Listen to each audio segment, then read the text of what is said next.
Good evening, everybody. Welcome to Chimney Rock. And thank you for coming out on a late night out to kind of the middle of nowhere after a rainstorm. The best thing I can do to describe who we all are lunatics. So I want to actually start. Usually we do all of our thank yous at the end of a program, but I actually want to start with thank yous at the start of the program today because there have been some huge efforts made to get us all here today. You may have noticed that yesterday, can't hear me? Okay. That yesterday we had what in Colorado we euphemistically call a rain event. We're always feel blessed by moisture. At the same time, that rain event yesterday washed out the entire visitor parking lot. And so the good folks at the San Juan National Forest spent the entire day rebuilding the entire parking lot for us tonight. So yeah, let's have a hand for the U.S. Forest Service. If there's anyone here from that crew, would you like stand up and wave your hands a bit? All right, thank you guys. Without you, we would be up to here in mud tonight. All right, I'd also like to thank a lot of other people, but actually even before that, I actually want to thank you for coming here and tell you a little bit, introduce myself and also tell you a little bit why we're here. My name is Erica Ellingson. I'm a professor of astrophysics from the University of Colorado in Boulder. And I'll be sort of guiding us through our evening here at Chimney Rock. We're going to be having a couple of live talks, a short film. We've had a little bit of music, and we're going to end with, we hope, a live cast stream of the moon rising at Chimney Rock. Okay, I want to go on though and keep going with a few more thank yous while I'm on that roll. I also want to thank some of the people that you've met already here tonight. Volunteers from the Chimney Rock Interpretive Association. If you're from Korea, wave your hand, please. All right, thank you for getting us here and oriented, checked in, and ready to go. I would also like to thank students and staff from the Fisk Planetarium and the University of Colorado who came out with the telescopes tonight. If you guys are here, wave, and if you had a chance to look through the telescopes, give them a little hand as well. So we're here tonight to celebrate the sky, to celebrate things that happen in the celestial realm and how humans, maybe for all of humanity of all time, have looked up into this beautiful sky. I love the sky at Chimney Rock, and we had rain about, an hour and a half ago, and now look, the Milky Way is up. The skies are beautiful. Now, the sky, we've always found the skies to be inspirational, but one of the things that I always love about teaching astronomy and teaching about people in the sky is the idea that the skies are wondrous, but what makes them wondrous is the people who watch them and the people who come together. When we first started thinking about these beautiful moonrises at Chimney Rock several years ago, we started thinking about, well, you can see the ridge up there, the cliffs, the rocky trails, the very, very dark trails up there. And I seem to remember one of the monument rangers looking at me and saying, "No way!" Because, well, we could get maybe about 5 people up there. And we started thinking, but we'd like to share this with many more people. And so to do this, we actually made a collaboration with another group that I would like to thank, which are the amazing people from Griffith Observatory all the way from Los Angeles. Now, if you're here from Griffith Observatory, but they're not here. They actually have a film crew on the Upper Mesa right now. We'll check in with them a little bit later and see how they're doing up there. They're probably colder than we are even, but they have set up a camera there, and through the magic of satellite technology, they are going to be broadcasting the moonrise as seen from the Upper Mesa to us here. Now, I do want to introduce, they did leave one guy behind, and I want to introduce Matthew here. Matthew is our stage manager. Can you count the number of screens he is watching right now? Because not only are we the audience here to celebrate the moonrise at Chimney Rock, but through Griffith Observatory and Matthew and the team up there. There's also a team in Los Angeles who are broadcasting this presentation and the moonrise worldwide online. And I'm going to say, just to remind you, this is not a Coldplay concert. We are not going to have any kissing cam. You're fine. So the thank yous go on, and I really have to say that this endeavor to get everyone here for this one night, for these couple of hours, this hour or so, has been just extraordinary. But I really feel just so very connected, not only to you, but to history, to the sky, and to this extraordinary place. I would like to say a couple of words about Chimney Rock, and I need to get the words right. And so if you'll hold on just 1 minute while I do my technology. So I'd like to say that we acknowledge that the land currently known as Chimney Rock National Monument has been the traditional homeland of Indigenous people since time immemorial. It's also within the exterior boundaries of the Southern Ute Indian Reservation. We are grateful to work in partnership with the 26 sovereign nations who continue to call this land home.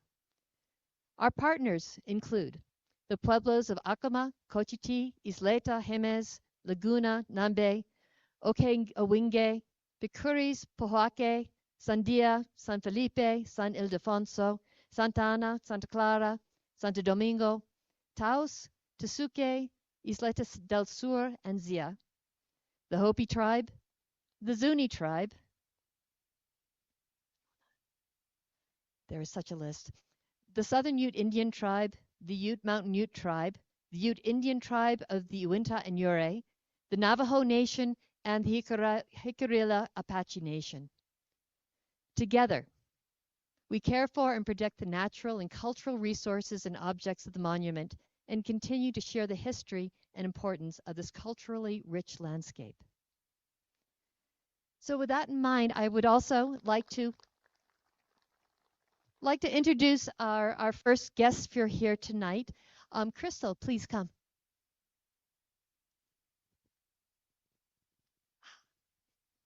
So we have as our guest here today, Crystal from the Southern Ute tribe.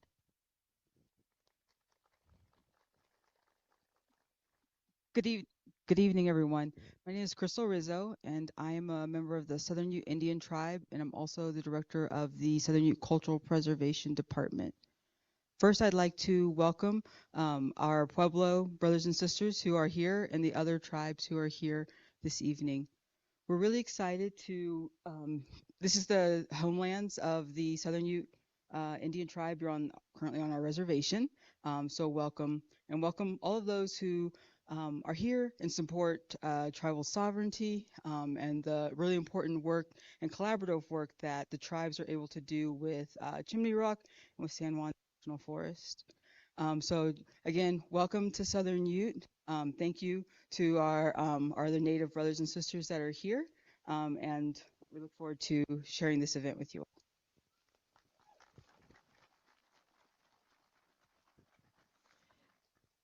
Thank you, Crystal. We're going to start tonight with sort of also in our theme of gratitude with a short film that we were so lucky to make with the help of the people affiliated with the 26 different tribes and pueblos that are affiliated with Chimney Rock. This is a film that we made over the course of a year or so, talking about the importance of Chimney Rock to some of these people. So let me start this up, and we will start with Moonrise at Chimney Rock.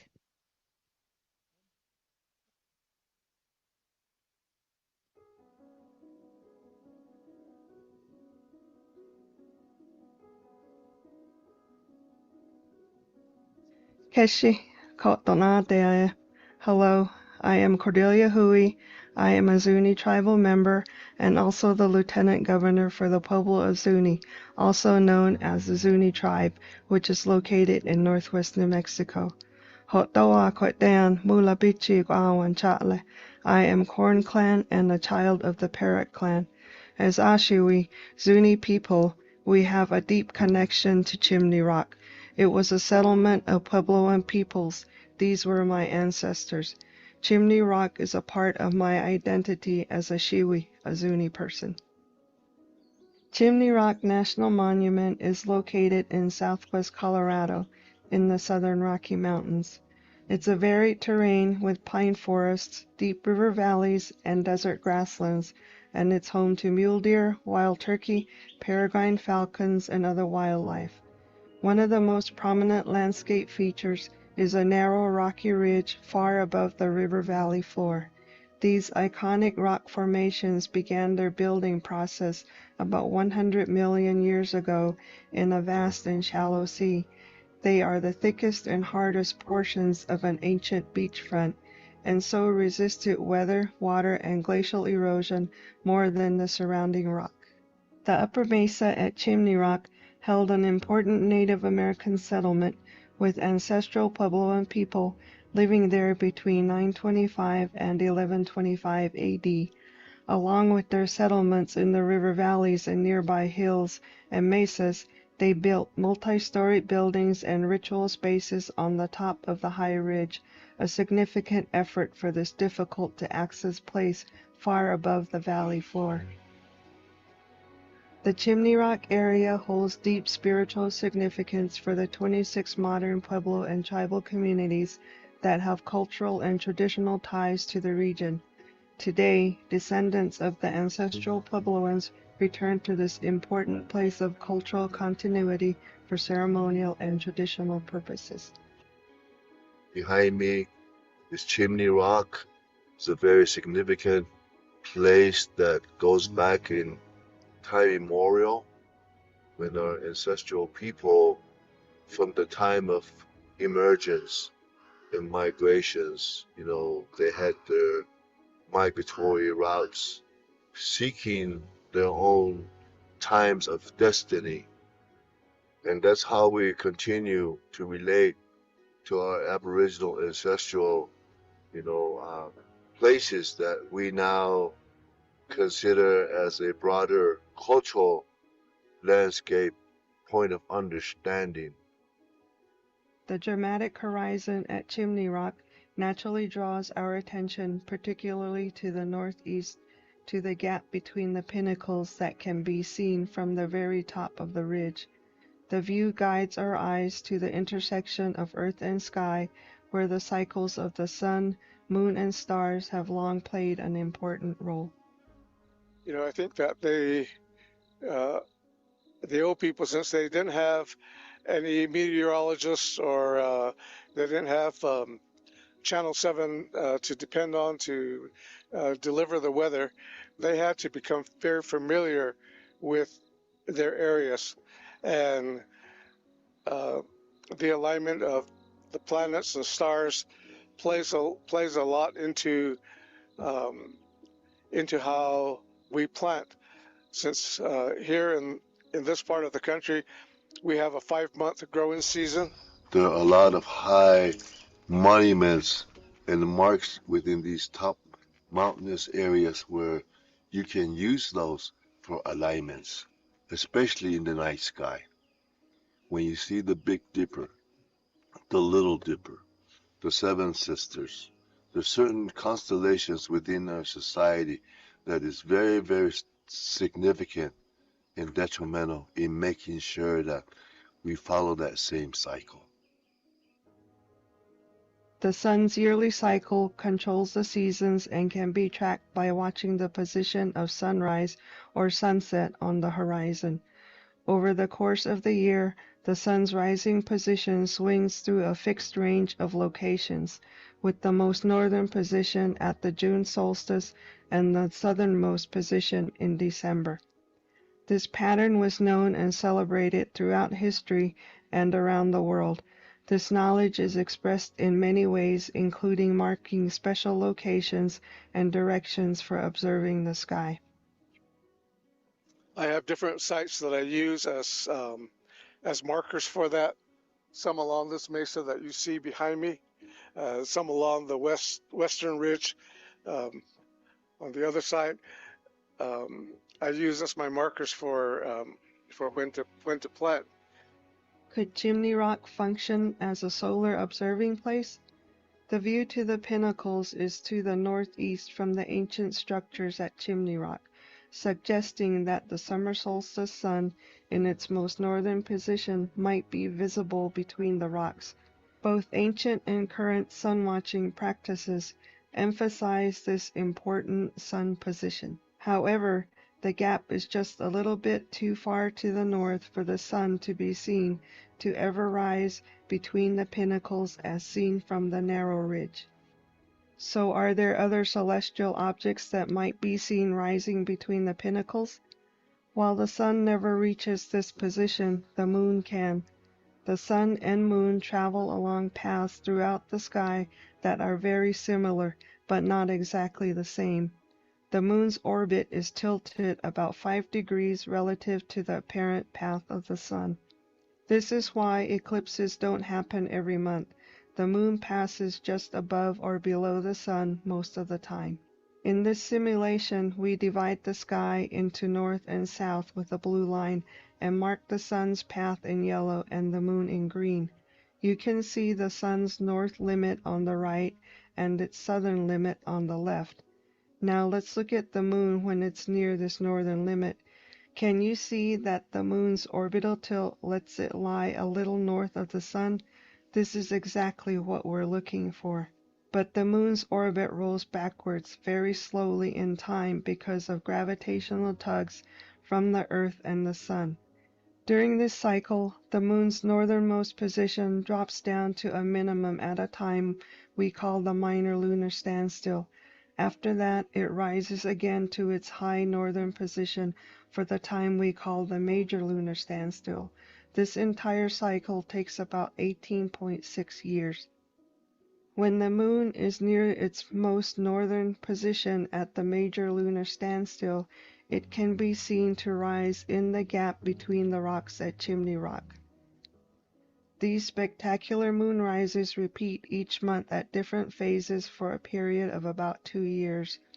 Then the moon moves south again and will not be seen in the gap for another 18 years. Chimney Rock was likely a place where people watched and celebrated the motions of the moon. It's pretty amazing how they knew all that way back when, before all the modern technology you have today. So they're the ones that really started all this. They used the lunar and the solar solstice on how they got to see different things and how they did the calendars. And Our ancestors at current day, we still utilize the lunar cycle. And this is part of how the teachings were and are currently. The star systems are named, and we practice those as well, place names, as well as on the earth place names. It all ties us together as far as how the structure of the cultural calendar is created. That's how we're tied into the landscape. We're tied into our ancestors in that shape and form. The major lunar standstill happens for only a short period of time every 18 years, but Chimney Rock remains an important place, a reminder of ancient connections between earth and sky, past and future. I think now, today, it's especially important for our young people, and we keep saying when we visit sites, we need to get our young people up here. They need to know that this is a part of their identity. And we're kind of losing our language, so that's one of the things that we want to do, is to bring them up to sites like this, so they know that it's still living, our culture's still living, our language is still living, our culture's still living, and these are the places that they're living in. Our ancestors were here physically, but they're here spiritually, and that's what I see when I come up.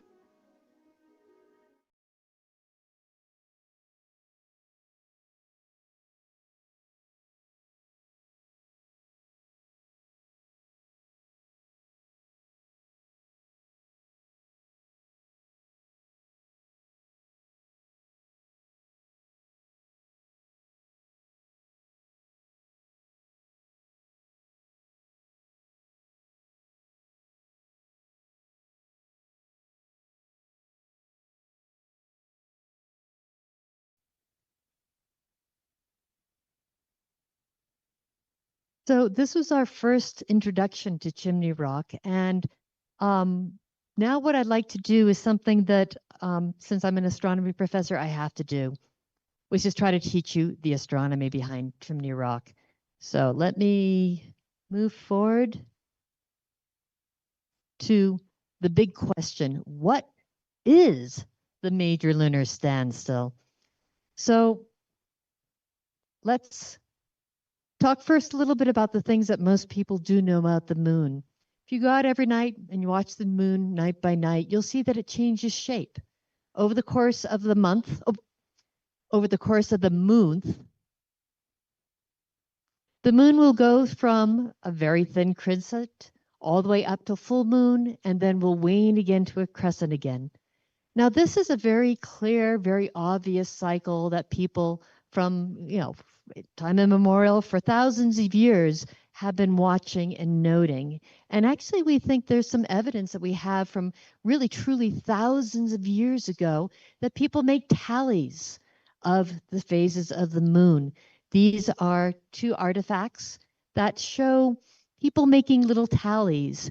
29. When astronomers hear the number 29, they say that's a month right there.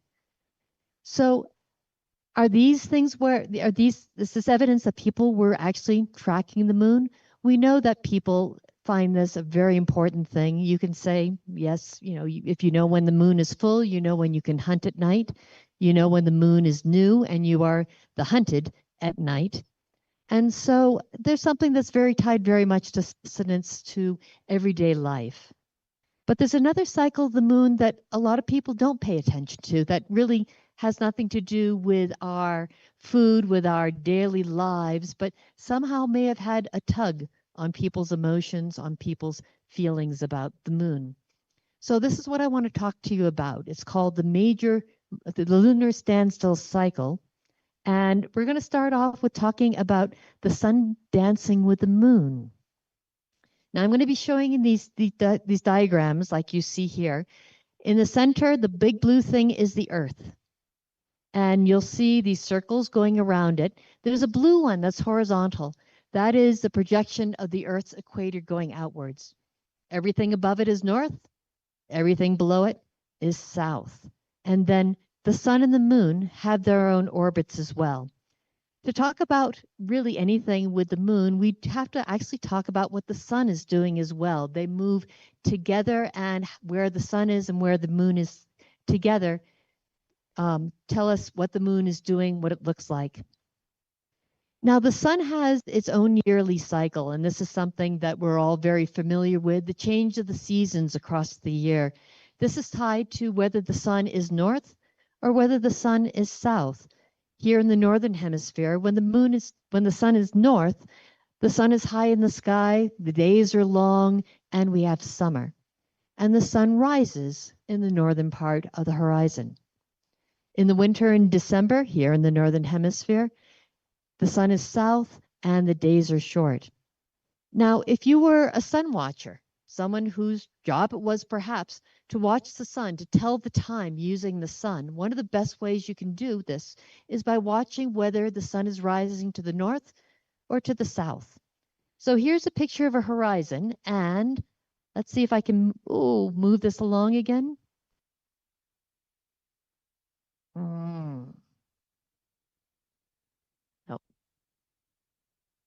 Oh, well, this is something you did just see in the movie. If you were to watch the sun day by day getting up at sunrise, what you would see is over the course of the year, as summer came, the sun would rise further and further north. As winter came, the sun would rise further and further south. Simply by watching that swing like a pendulum of the sun back and forth in its yearly motion, you would be able to tell what the seasons are. With the moon, it's a little bit different. Actually, with the moon, with these calendars that you would do with the sun, you might expect this. A place like Chimney Rock might be where you could do a solar calendar watching what the sun is doing. The problem with Chimney Rock is that it's useless for the sun, at least this upper mesa. If you've ever been up there, you'll see that the upper mesa is a very narrow ridge of rock. It's not very wide. And the two spires stand there, you could say, well, let's wait until the sun goes north enough in order to be seen between the spires. That would be a very special day in the calendar, wouldn't it? But the sun never goes that far north. It hits its northernmost point, what we call the solstice. The sun stands still and then swings backwards again. At Chimney Rock, it turns out that the solstice point is just off to the right of the stones. You could say, well, what I'm going to do is I'm actually going to walk off to one side and get that sun to go between those pillars. If you did that, you'd fall off the cliff. So this is really kind of a puzzle that, there's this beautiful place that is, if you've been up there, it's a place filled with sky. You're up above the prairies, you're up above the river, you can see the mountains all around you. It's really just the sky above you. My first time there, I looked down on the back of a peregrine falcon. And so this place so high up in the air, this direction, these rocks, it's so evocative. What could possibly that be drawing our eye to? Well, it turns out the moon is a possibility. The moon's orbit around the Earth is tilted just a little bit from the apparent orbit of the sun, just a little bit, 5 degrees. And so if you have the right configuration, you could say, well, the sun goes this far north, but can you see from that diagram that the moon could go just a little bit further north? Maybe that's enough. That could be. Maybe it's that tilt in the moon's orbit and the moon could rise at Chimney Rock. So it turns out that's one of the possibilities. Sometimes it could go a little bit extra north. Sometimes it could go a little bit of extra south. But the problem is it doesn't happen every single year. That little twist, that little tip in the orbit actually twists around. And I'm going to show a movie again that you can look at. I want you to watch that little image of the moon in the upper right. And I want you to see that as the orbit twists around, its northernmost position is pretty far north, but then it gets less far north and drops and it comes back up again. What we're going to show you is a sequence that takes 18 years. Oh, it's supposed to move. Matthew, could you make that movie run for me, please? Thank you. There we go. So remember, north is above the blue line, south is below. And as we let the years go by, can you see the twists of the moon's orbit? And the moon is now not nearly as far north, was it? That's the north it's going to go. But actually, it's north, but it's not nearly as much as it was. 9 years later, we have something that we're labeling here as the minor lunar standstill, where the moon is just like kind of meh north. We let 9 more years go by, and what you'll see as the moon will rise up to what we call the major lunar standstill. And for a little while, when it goes to that northern position, it will be as far north as it ever can go. So what that means is that when we watch the moon's motions, the moon does that back and forth motion every single month. But at the minor lunar standstill year, it goes a little bit north-south.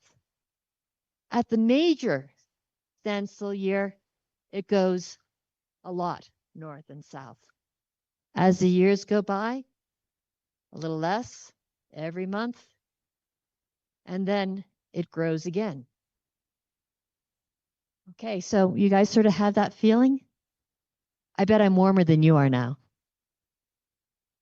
Okay, so that motion is what I was trying to do to get you to look at that diagram at the right-hand side. With the major, you see the moon can actually get out to really far edges, one way and the other, with the major lunar standstill. And so the idea is that maybe this is noticeable. This has nothing to do with being able to hunt or grow your food. This has nothing to do with everyday life. This has everything to do with our relationship to celestial objects, with understanding the universe. So this pattern maybe could be noticed, especially as you have a really interesting little bit of geology right at the point at the most extreme position of the moon. And this is what we have at Chimney Rock. So it's only for a couple of years, around the major lunar standstill years, that the moon will rise at Chimney Rock. And this is what we are celebrating today, one of those rare moonrises. We had a few last year. We have a couple more this year, and then that is it for 18 years. So think about that. Here we are. This is a very special time and very special people coming together to see it. One of the reasons why we believe that Chimney Rock was a lunar observatory of a sort is because when we look at tree ring dating at some of the logs from the upper mesa, from the great house that is up there, we find that 1,000 years ago, people built and renovated the great houses up there on years associated with lunar standstill. So what we're really doing tonight is a revival of a tradition that's 1,000 years old here at Chimney Rock. So our September moonrise, it will not be a full moonrise because of where the sun is in its orbit around, the sun is in its position as seen from the earth. What we're going to see is a third quarter moon, a half moon, and it will rise at about 11:30 tonight. So one of the questions I do want to ask about is whether this was a pattern that we know was noticed at Chimney Rock. Was it noticed anyplace else on the earth? It's a subtle pattern. Did anybody else care? But before we go into that question, what I'd like to do is check in with Matthew, who's having conversations with people who are up there. So Matthew, can we have a check-in with the folks up at the Upper Mesa?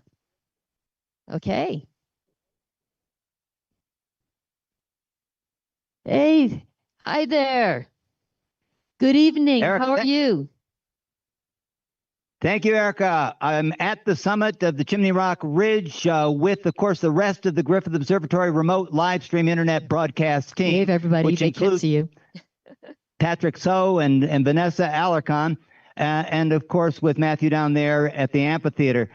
Please let me just take a moment to acknowledge Cody Kamak and the entire U.S. Forest Service team for its ongoing care of this treasured national monument. Really quite remarkable work, of course, and thanks to all the tribes with their affiliation with this special place on the North American continent, and have a bond of their own in place and in time with Chimney Rock, and of course here in the really the midst of Southern Ute territory. Griffith Observatory is owned and operated by the City of Los Angeles Department of Recreation and Parks, and particularly enabled to be here by Griffith Observatory Foundation, the observatory's private nonprofit partner for advocacy and development. And we are, of course, honored to be here and thankful to take this opportunity to try to do the shot. You know, it's a little calmer up on the mountain than it was a little earlier today. So that part is good, but we're grateful to be here for this moonlight delight, and we have some other special guests on hand with us at the monument. Yeah, here we all are behind Ed. I'm Clive Ruggles, archaeoastronomer. I'm really excited to be here. My name's Amanda Chadburn, and I'm also from England, and I'm delighted to be here as well. We can't hear you. Rob Weiner, archaeologist from Dartmouth College. Thrilled to be up here. Opportunity of a lifetime. Tim Pocketat, School for Advanced Research, Santa Fe. It's wonderful to be here. Okay, again, it's Amanda Chadburn, and I'm also thrilled to be here. I've come from England. It's just amazing. Oh, yeah, you didn't hear me first time. I'm Clive Ruggles, another archaeoastronomer from England. And yeah, it's fantastic opportunity, real privilege to be about to see the moon rising right here. Rover, now back to you. All right. Thank you, Ed. They were all very nice to say who they were. These are some of the most famous archaeologists and archaeoastronomers in the world who have come up here tonight. And so I am very privileged to have had them come and visit us as well. Okay, and this is the shot that they're taking. I think I can barely see the shadow of the spires there. Can you guys see that? So can we turn off the spotlight? Yeah. All right. Look at that. Do you see the Pleiades off to the right-hand side, the star cluster? It would, oh, thank you.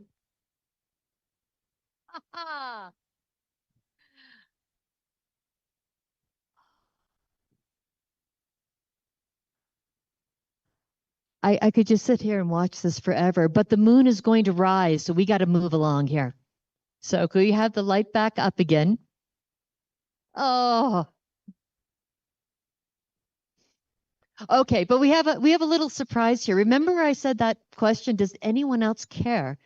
Well, the question we want to ask, well, other people we know who cared about the motions of the sun and the stars, who built great monuments to do this. Where's the most famous ancient astronomical monument?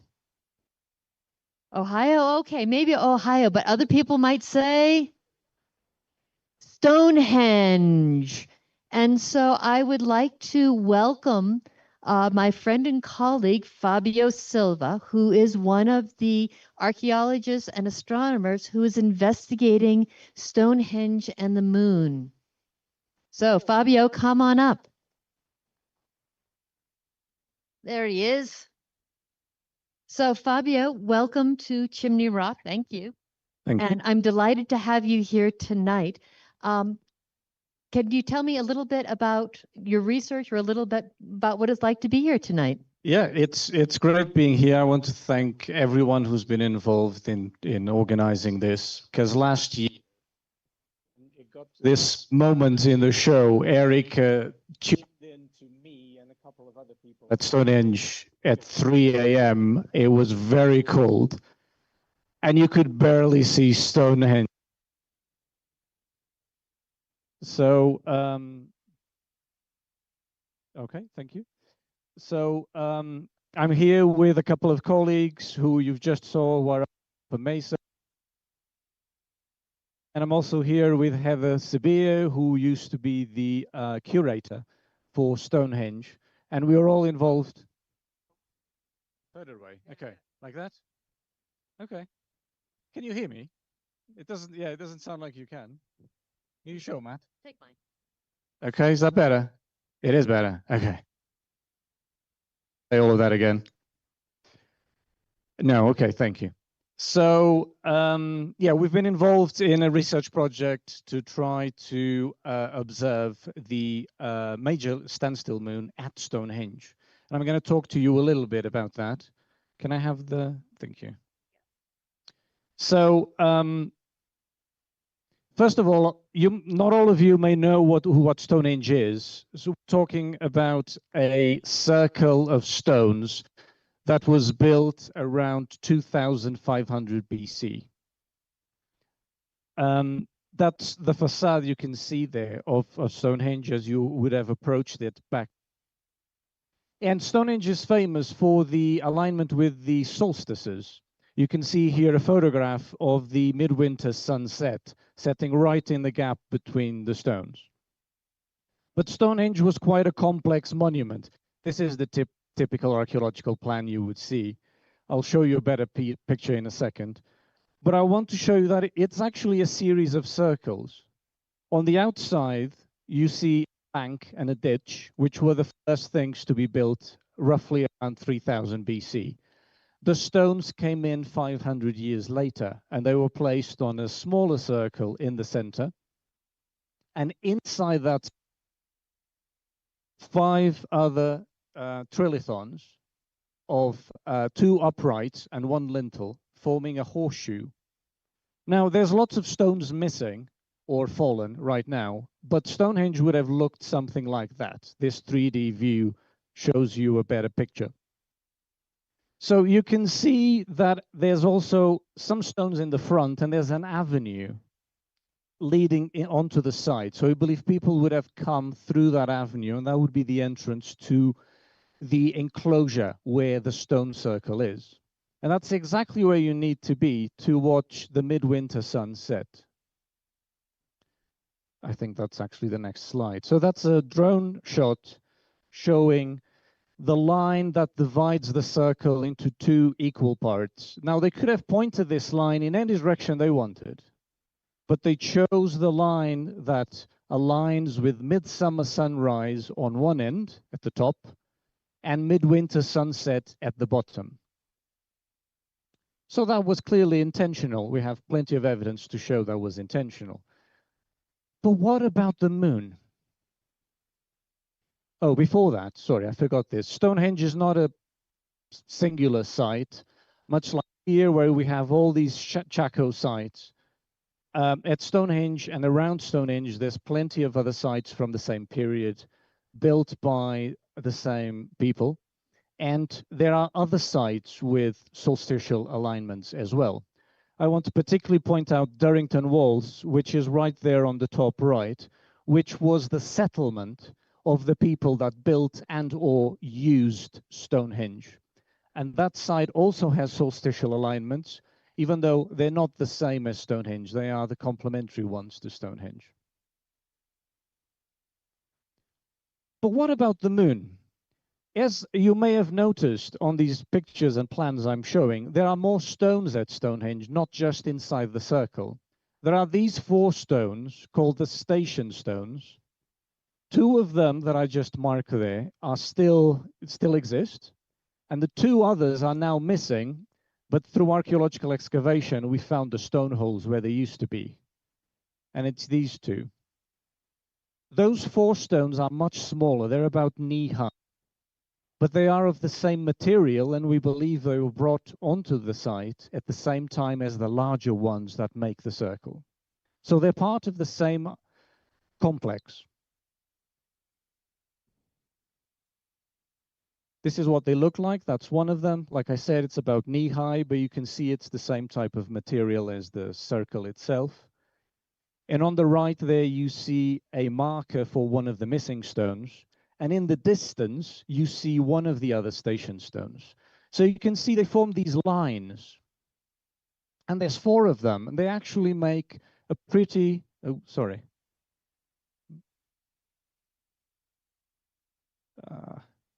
Give me a second, technology. They form an almost perfect rectangle. And that rectangle, the long sides of the rectangle at the top and bottom, they just skirt the circle. So it seems like it was all part of the same architectural design.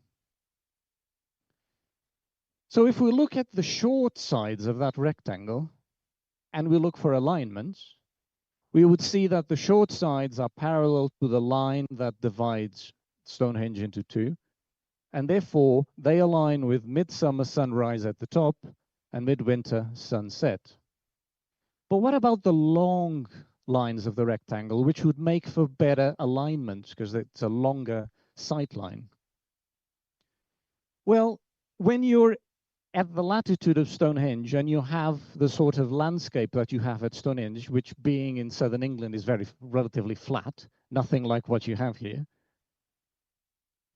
the alignment between the solstices and the alignment between the major lunar standstill forms 90 degrees. So that rectangle not only aligns with the solstices on the short side, but aligns with the major lunar standstill on the long side. What Erica didn't mention is that there's actually 4 different opportunities to observe the major lunar standstill. What we're going to see tonight is the northernmost moonrise, but then we also have the northernmost moonset hours later when the moon sets. Stonehenge, that's one of the ones we get, the northernmost moonset, which is the one we would get if we look through those alignments towards your left. And if we looked towards the right, we would get the southernmost moonrise. So very different from what we're going to see later tonight.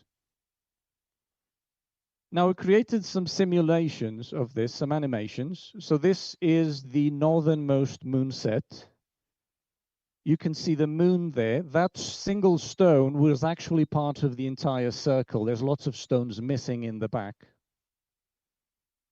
And the station stone is right where the moon is dropping there. I'm sorry that this is quite small. You couldn't see it there. But you can see how the alignment with those station stones just skirts the outside of the circle. The southernmost moonrise, we would have to be looking at it from the other side. So we would place ourselves in alignment with the station stones, and there's one right here, which I'm going to mark on the screen for people watching at home as well. There it is. And you need to be looking at that corner, because this is going to happen very quick. Did you see the moon going up there? It's one of those blink and you miss it. I mean, obviously this is sped up, but you saw that the moon went behind the stones. That obviously wouldn't happen if we were looking from the other side. Now, for the last 2 years, myself and my colleagues who are here and being assisted by English Heritage, who manages the site, and Heather Sabia was a key part of that. We've been going to Stonehenge, or trying to go to Stonehenge every month. Every month we have 2 opportunities to observe the alignment. And we have terrible weather in England, right? So over, I think, 24 opportunities we had, we managed to observe the moon rise or set 5 times. And we have a few more opportunities till later in the year. So we want to go back, we want to finish our observations before coming to any conclusions. But what we're trying to figure out is whether this was intentional, an intentional part of the design of Stonehenge, and what could it mean, or whether it's just a coincidence. Because when you have a rectangle like that, and like I said, at that latitude and with that landscape, you always have a relationship between the solstices and the standstill of 90 degrees. So a rectangle that aligns with the solstices on the short side would always align with the standstill on the long side, just by chance. So it's still an ongoing project, and I'm happy to have collaborated with Erica, who came over to England last summer to observe the southernmost moonrise, which is what that photo shows. Erica is actually there hiding on the right, and that's the 3 colleagues of mine that were just mentioned, and I took that photo. That's the moon over there rising in the alignment, not the sun.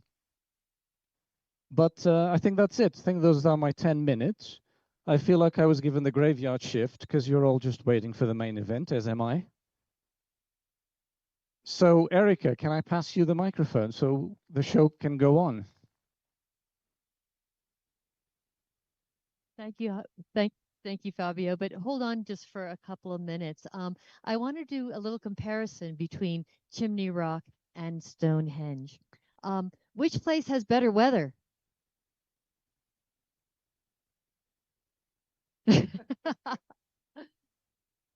Fair enough, I said, although there was a lot of hail earlier. So one of my theories is that because we brought Fabio and also his colleagues, Amanda and Clive, who you just met up on the mountain, the weight of those 3 here might have brought in all of this rain. On the other hand, when I went to England, it was their best observation day ever.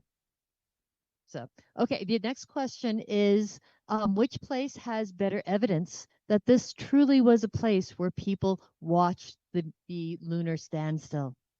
So, what do you guys think? Stonehenge or here? So it's an interesting thing to think that, you know, in this place in Colorado, which is maybe not as well known as Stonehenge, we actually have been able to tap into an ancient practice, an ancient relationship with the moon, which is very elusive to find anywhere else on Earth. And so I think it makes our being here tonight as lunatics all together, it makes this actually an even more special occasion for all of us. So the minutes are clicking by, but what I'd like to do is check in with the Upper Mesa and see how Ed and his crew are doing and how the weather's working. But while he's sneaking off in the darkness, let's have another hand for Fabio. Over to you. So Matthew, could you connect us up again with the upper mesa? We'll see if they are freezing to death. How's it going, Ed? Are you guys cold yet? You know, it's rather balmy up here. There's a thermometer hanging from a tree, and it was 50 degrees. I started peeling off clothes, but fortunately, the crew stopped me at a crucial point. All right. So we've just had a long conversation about Stonehenge as well as Chimney Rock. I think the vote is in that Chimney Rock wins hands down as being the place to be for the major lunar standstill. You know, I'm not about to enter that debate. Okay. But I do remind you that Griffith Observatory does have lunar standstill lines inlaid on the lower west terrace. Could you tell us just for a minute about the work that you've been doing at Griffith Observatory? And actually, before you jump in, I want to ask all of you all, when I say Griffith Observatory, do you know the place we're talking about? Yeah, it's that like really cool observatory up in the hills of Los Angeles where they make all the movies. Okay, this is the place. And Dr. Krupp here is the director of Griffith Observatory, who came out here for these events and has been collaborating with us all the way through. And so again, we are really honored to have these high-powered, hard-hitting scientists from all over the world for this event. Okay, Ed, back to you. Oh, is he? Are you live, Ed? Erica, I just want to let you know that the weather conditions up here look favorable. Hard to say exactly what it's going to look like, but it sure beats what I thought it was going to look like about 4 hours ago. Okay. Matthew, can you tell me the time right now, please? 11:22. We have a few minutes before we think the moon will rise. Let me tell you what it might look like and what to expect here. We're going to be watching 2 moonrises tonight. One moonrise will be broadcast from the upper mesa, and we'll have it here on the screen from Ed and his crew up there, and we'll see the moon rise. I really hope it rises through the pinnacles because I made those calculations. Okay, if it does, you can know that I'll be breathing easier. This will happen a few minutes before 11:30. Okay, it will start and it will move between the pillars. It takes about 8 minutes from the beginning to the end. Now, during this time, these 8 minutes, I hope that you will be able to sort of sit back and enjoy, not shiver too much, and we will be also enjoying the live flute music from our artist tonight, Mr. Charles Martinez, and so who also serenaded us as we came into the amphitheater. And so the moon will rise, it will go diagonally and then disappear between the other pillar. And at that point, we'll consider that we have done the moonrise. We have seen the moonrise. But there is a second moonrise we will be able to see. Because, yes, they're watching the moonrise up there, but we actually can see the moonrise. Oh, here it comes. Test, test. And so if you would like to see our moonrise, I can invite you to come mostly onto this side of the amphitheater and the top couple of rows. You'll be able to see over this back wall and see that moonrise as well. Not between the spires, but it is the same moon. And so a double moonrise, if you will. So this would be a good time if you'd like to move. If you've warmed up your little piece of seat, I understand it's nice to stay cozy on your own private stone. But we'll do this as we wait. Can you see the light getting brighter between the pinnacles? We're getting close.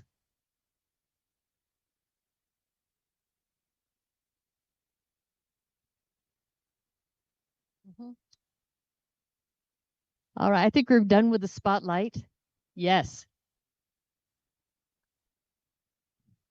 It warms. Okay, you can't see me anymore, which is great. And it warms my heart so much to hear people cheering for the dark.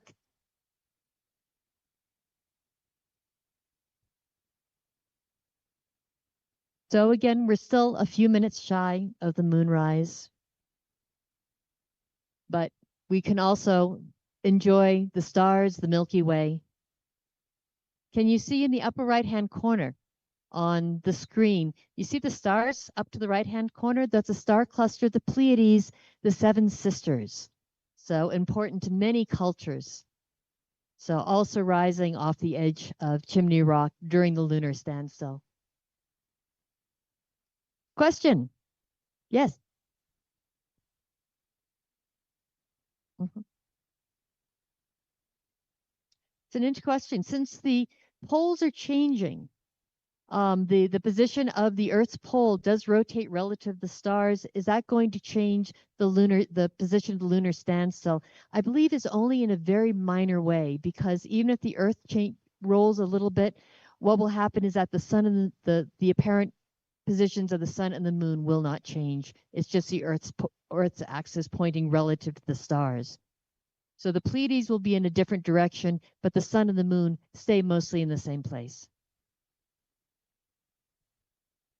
While we're waiting, do we have any other questions? You can shout them out.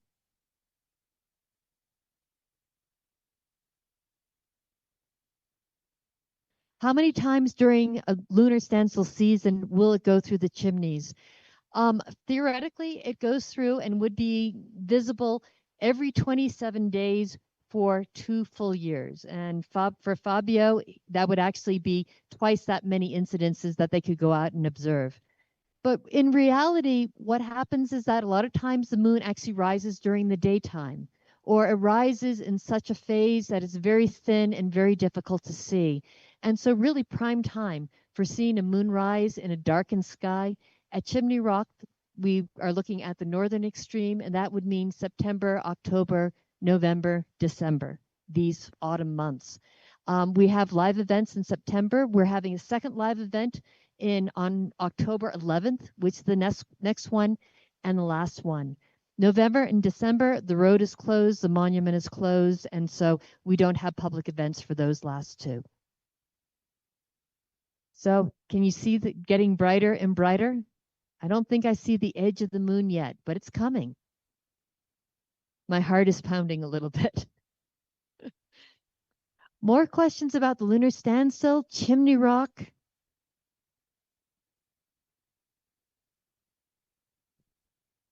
Is there any relationship between the lunar standstill and how far the moon is from Earth?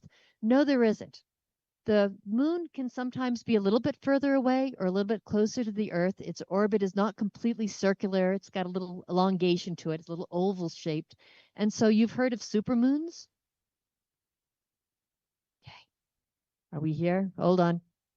I won't go on about how much I dislike supermoons because we're about to have a real moonrise here. Can you see it? There's some little trees down there. Mr. Martinez, I think now would be a good time.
you.